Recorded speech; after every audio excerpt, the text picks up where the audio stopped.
不少女性会买精品包款来当做犒赏自己的礼物与收藏。在购买精品包款时，除了外观与实用性外，许多人还想知道哪种商品是值得投资的呢？就让我们来听听时尚部落客佩姬怎么说吧。那我先介绍我的第一颗收藏包，2.55，它是Chanel品牌当中的经典之一。我们可以看到它的外形是一个很经典的菱格纹，所以它至今也成为就是品牌当中很重要的经典 DNA。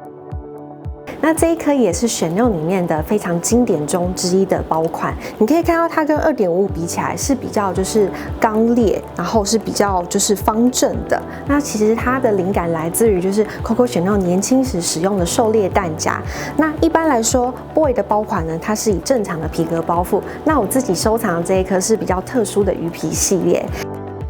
那这颗包呢，其实是受到当初英国戴安娜王妃的加持，所以戴安娜王妃也有很多次呢，在出席就是比较正式公开的场合的时候，也很常就是拎着这一款 Lady Dior 的包。如同时尚创业家佩姬的分享，经典已是时尚圈永不退的流行选择。Chanel 的2.55，Boy Dior 的 Lady Dior， 因为富含品牌经典核心元素及品牌故事，时至今日，即使仍有许多产品不断推陈出新，这些经典包款仍是爱美女性的首选之一。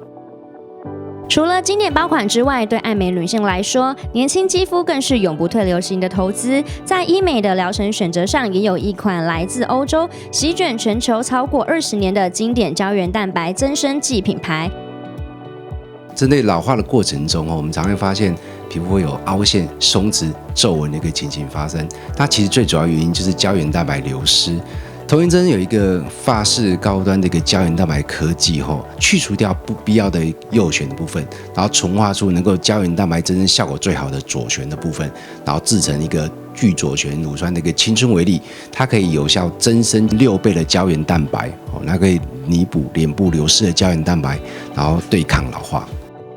然后我们知道坊间的一个水货冲刺，有些人甚至他说它是第3代或者第2代的一个童颜针，可是它成分其实不是100%一个3D 聚左旋乳酸，所以它的效果就会打很多的折扣。所以我们在施打前其实你要去认明盒子你看是不是欧洲原装进口的，然后扫描 QR code， 它确定是一个原厂正货再去做施打，可以为我们的一个美丽做一个很好的把关。然后童颜针的一个施打效果是跟医生的一个经验跟技术有很大的关系所以在施打前其实要去找合格的医师、有经验的医师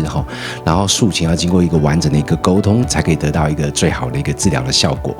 在时尚界的经典品牌，经过时间淬炼，至今仍是最热门的选择。若想透过医美疗程变年轻，来自欧洲、经过国际认证的童颜针是爱美女性的经典不二选择。